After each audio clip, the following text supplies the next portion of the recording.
আজি অসম বিধানসভাত 24 আৰু 25 বিত্তীয় বৰ্ষৰ বাবে অসম চৰকাৰৰ বাজেট দাখিল কৰে বিত্তমন্ত্ৰী অজন্তা নেওগে। সংস্কৃতৰ কল্যাণমূলক মন্ত্ৰৰে বাজেট ভাষণ আৰম্ভ কৰে।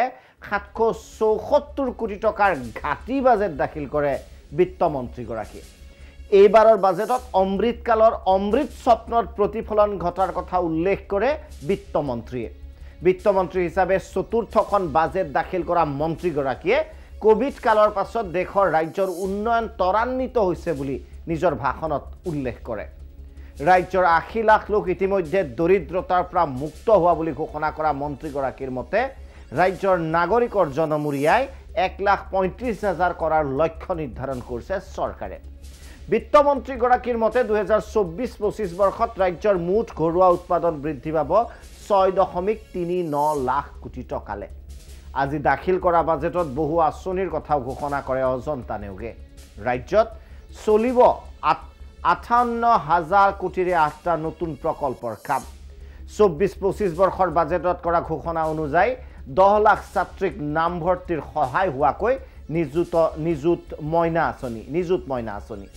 একাদশ শ্ৰেণীত নামভৰ্তি কৰিলে ছাত্ৰীয়ে 10,000, স্নাতক পৰ্যায়ত নামভৰ্তি কৰা ছাত্ৰীয়ে পাব 12,050 টকা। স্নাতকোত্তৰ পৰ্যায়ত নামভৰ্তি কৰা ছাত্ৰীয়ে পাব 15,000। এই আঁচনিৰ বাবে 240 কোটি টকা ঘোষণা কৰিছে চৰকাৰৰ। আত্মসহায়ক গোটৰ 2,50,000 মহিলালে সুবিধাৰ ঘোষণা। অৰুণোদয় হিতাধিকাৰী বীমাৰ বাবে 3,800 কোটি ধাৰ্য কৰা হৈছে। আত্মসহায়ক গোটৰ সদস্যলৈ নিম্নতম 25,000 বেংক ঋণৰ কথা কোৱা হৈছে। অনুদানসমূহ মুঠ 47,500 টকা SHGৰ সদস্যলৈ। অৰুণোদয়ত অতিৰিক্ত 2,50,000 হিতাধিকাৰীক সামৰাৰ লক্ষ্য। আৰু PM জীৱন জ্যোতি সুৰক্ষা বীমা যোজনাৰ অধীনলৈ অৰুণোদয় নিবনুৱাৰ বাবে মুঠ 1,30,416টা চৰকাৰী পদৰ সুবিধা। নতুনকৈ 35,910টা পদত নিযুক্তিৰ বিজ্ঞাপন প্ৰকাশ। ৰাজহুৱা খণ্ডত চাকৰিয়াল নথকা পৰিয়াললৈ সুখবৰ। এনে পৰিয়ালৰ প্ৰাৰ্থীয়ে সাক্ষাৎ পাব 5% অতিৰিক্ত নম্বৰ। বিগত 2 বছৰত দিনে গড় হিচাপত 12 কিলোমিটাৰ পথ নিৰ্মাণ। অসম মালা 2.0ৰ কাম অহা মাৰ্চৰ পৰা আৰম্ভ হ'ব। 3,500 কোটি বাজেট সাপেক্ষে অসম মালা 2 আঁচনি CM আৱাস যোজনাৰ 10% চাহ জনজাতিলৈ। ইয়াৰ দ্বাৰা উপকৃত হ'ব 13,000 চাহ জনগোষ্ঠীৰ পৰিয়াল। CM আৱাস যোজনাৰ আন 10% ঘৰ অতি দৰিদ্ৰজনলৈ। 271টা জলাশয় হ্ৰদ ক্ষমতা বৃদ্ধিৰে বানপানী ৰোধৰ চেষ্টা।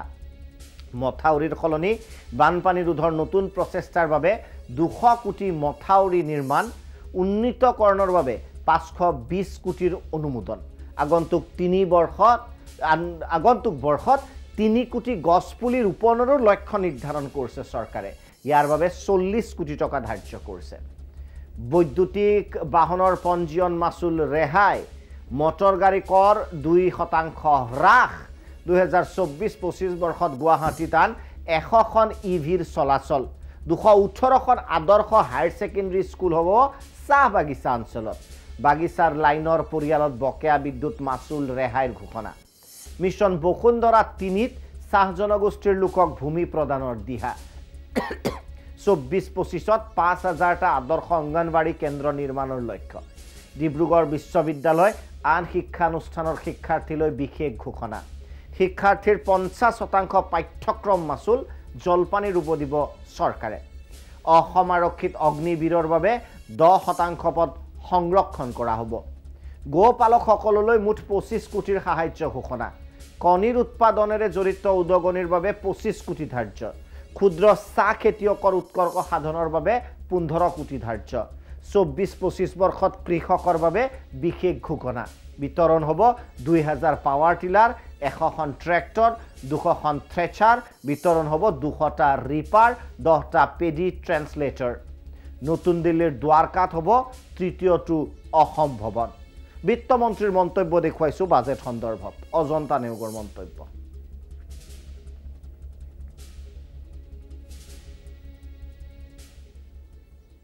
মুখ্যমন্ত্ৰী নিযুত মইনা। 10 লাখ ছাত্ৰীক 1 নিযুত মইনা। নামভৰ্তিৰ ক্ষেত্ৰত উদগনি হিচাপে বিত্তীয় অনুদান আগবঢ়োৱা হ'ব যাতে তেওঁলোকে উচ্চতৰ মাধ্যমিক স্নাতক আৰু স্নাতকোত্তৰ পৰ্যায়লৈ অধ্যয়ন অব্যাহত ৰাখিব পাৰে এই পদক্ষেপে বাল্য বিবাহ ৰোধ কৰাৰ ক্ষেত্ৰত চৰকাৰে গ্ৰহণ কৰা অভিযানক সবল কৰি তুলিব শাস্তিমূলক আৰু নিয়ন্ত্ৰণমূলক ব্যৱস্থা গ্ৰহণ কৰাৰ উপৰি এগৰাকী কন্যাই কেতিয়া বিবাহ বহিব সেইটো সিদ্ধান্ত ল'বলৈ তেওঁক আমি সক্ষম কৰি তুলিব লাগিব যদি 10 লাখ কন্যাক স্নাতক আৰু স্নাতকোত্তৰ শ্ৰেণীলৈ অধ্যয়ন কৰিবলৈ উৎসাহ যোগাব পৰা যায় তেতিয়া প্ৰৱেশিকা পৰীক্ষাত উত্তীৰ্ণ হোৱাৰ পিছত শিক্ষা লাভ কৰা শিক্ষিত যুৱক যুৱতীৰ হাৰ বৃদ্ধি কৰিব পৰা যাব যিকোনো চৰকাৰী মহাবিদ্যালয় শিক্ষানুষ্ঠানত অধ্যয়ন কৰি থকা ছাত্ৰীসকলে এই সুবিধা লাভৰ বাবে যোগ্য বিবেচিত হ'ব আৰু দ্বিতীয়তে বিবাহ পাশত আবদ্ধ হোৱা ছোৱালী এই সুবিধাৰ বাবে যোগ্য বিবেচিত নহ'ব একাদশ শ্ৰেণীত নামভৰ্তি কৰা প্ৰতিগৰাকী ছাত্ৰীলৈ 10,000 টকা নামভৰ্তিৰ উদগনিমূলক ধন হিচাপে প্ৰদান কৰা হ'ব একেদৰে স্নাতক পাঠ্যক্ৰমৰ প্ৰথম বৰ্ষত নামভৰ্তি কৰা ছাত্ৰীসকললৈ গাইপতি 12,500 টকাকৈ প্ৰদান কৰা হ'ব স্নাতকোত্তৰ পাঠ্যক্ৰমৰ প্ৰথম বৰ্ষত নামভৰ্তি কৰা প্ৰতিগৰাকী ছাত্ৰীয়ে 15,000 টকা নামভৰ্তিৰ উদগনিমূলক ধন হিচাপে লাভ কৰিব নিয়ম অনুসৰি বিনামূলীয়া নামভৰ্তি স্কুটি প্ৰদান ইত্যাদি লেখিয়া বৰ্তমানে প্ৰদান কৰি থকা সুবিধাসমূহৰ উপৰঞ্চি হিচাপে এই সুবিধা প্ৰদান কৰা হ'ব মই বাজেটত এই আঁচনিৰ বাবে 240 কোটি টকা ধাৰ্য কৰাৰ প্ৰস্তাৱ দিছো ভাৰতৰ মাননীয় প্ৰধানমন্ত্ৰী শ্ৰী নৰেন্দ্ৰ মোদী ডাঙৰীয়াক ৭২ সংখ্যক স্বাধীনতা দিৱসত দেশৰ জনসাধাৰণৰ চেতনালৈ অমৃতকালৰ ধাৰণাটো প্ৰচাৰ কৰাৰ বাবে মই তেখেতক ধন্যবাদ জনাইছো অমৃতকাল হৈছে মোদী ডাঙৰীয়াৰ নতুন ভাৰত গঢ়াৰ এক সপোন মাননীয় প্ৰধানমন্ত্ৰী ডাঙৰীয়াই দেশৰ ৭৫ সংখ্যক স্বাধীনতা দিৱসৰ পৰা স্বাধীনতাৰ শতবৰ্ষ পৰ্যন্ত 25 বছৰীয়া কালছোৱাক স্বাধীনতাৰ অমৃতকাল হিচাপে নামাঙ্কিত কৰিছে এই অমৃতকাল হৈছে 2047 বৰ্ষত ভাৰতবৰ্ষক এখন বিকশিত আৰু সমৃদ্ধ ৰাষ্ট্ৰত পৰিণত কৰাৰ প্ৰস্তুতিকাল এই অমৃত স্বপ্ন হৈছে আগন্তুক 25 বছৰত দেশৰ দ্ৰুত উন্নয়ন উন্নত জীৱন যাপন প্ৰযুক্তিগত আৰু আন্তঃগাঁথনিগত ভেটিৰ সবলীকৰণ আৰু ভাৰতীয় অৰ্থনীতিৰ প্ৰতি সমগ্ৰ বিশ্বৰ আস্থা পুনৰ প্ৰতিষ্ঠা কৰাৰ জৰিয়তে ভাৰতীয় অৰ্থনীতিৰ সকলো খণ্ডৰ পুনৰ উজ্জীৱিতকৰণ এখন সমৃদ্ধিশালী অসম গঢ়াৰ প্ৰতি দেখুওৱা অফুৰন্ত সহযোগিতাৰ বাবে মই মাননীয় প্ৰধানমন্ত্ৰী শ্ৰী নৰেন্দ্ৰ মোদী ডাঙৰীয়ালৈ আন্তৰিক কৃতজ্ঞতা জ্ঞাপন কৰিছো আমাৰ সামৰ্থ্য বৃদ্ধি আৰু বিভিন্ন পৰ্যায়ত সুসমন্বয় সাধনৰ বাবে বিগত 4 বছৰত মূলধনী বিনিয়োগ আঁচনিৰ বাবে ৰাজ্যসমূহলৈ আগবঢ়োৱা বিশেষ সাহায্য আৰু ভাৰত চৰকাৰৰ পৰা লাভ কৰা 50 বছৰৰ সুদবিহীন ঋণৰ দ্বাৰা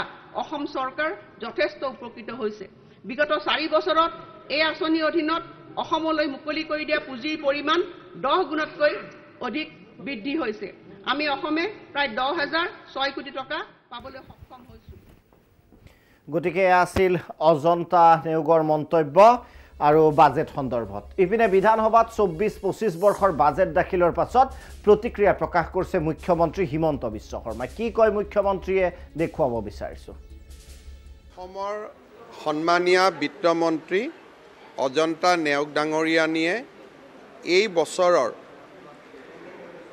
বিত্তীয় বৰ্ষৰ বাজেট আজি পবিত্ৰ সদনত উপস্থাপন কৰে অজন্তা নেওগ অসমৰ প্ৰথমগৰাকী মহিলা বিত্তমন্ত্ৰী যিয়ে এই পবিত্ৰ সদনত চতুৰ্থবাৰৰ বাবে বাৰ্ষিক বাজেট প্ৰস্তুত কৰাৰ এক অত্যন্ত গুৰুত্বপূৰ্ণ উদাহৰণ সমাজৰ আগত দাঙি ধৰিছে ভাৰতীয় জনতা পাৰ্টি প্ৰধানমন্ত্ৰী নৰেন্দ্ৰ মোদী ডাঙৰীয়াৰ নাৰী শক্তিৰ যি এক জাগৰণৰ প্ৰয়াস প্ৰধানমন্ত্ৰী মোদী ডাঙৰীয়াই কৰিছিল তাত সৰুকৈ হ'লেও আমি এটা অৱদান আগবঢ়াবলৈ পাই আমিও গৌৰৱ অনুভৱ কৰিছোঁ এই বছৰৰ বাজেট প্ৰাকলনত আপোনালোকে দেখা পাইছে যে অসমৰ মুঠ ঘৰুৱা উৎপাদন আগন্তুক বিত্তীয় বৰ্ষত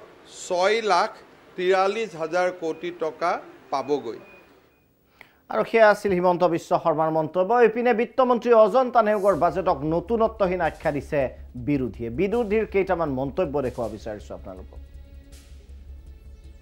হ'ল যে মোৰ জীৱনত দেখা আটাইতকৈ গতানুগতিক বাজেটখন এইখন এতিয়ালৈকে 3খন বাজেট চালোঁ আৰু অনবৰতে যিকোনো সময়তে আগতে MLA হোৱাৰ আগতো অনবৰতে বাজেট বিশ্লেষণ কৰোঁ, বাজেটৰ বিষয়টো বুজিবলৈ যত্ন কৰোঁ।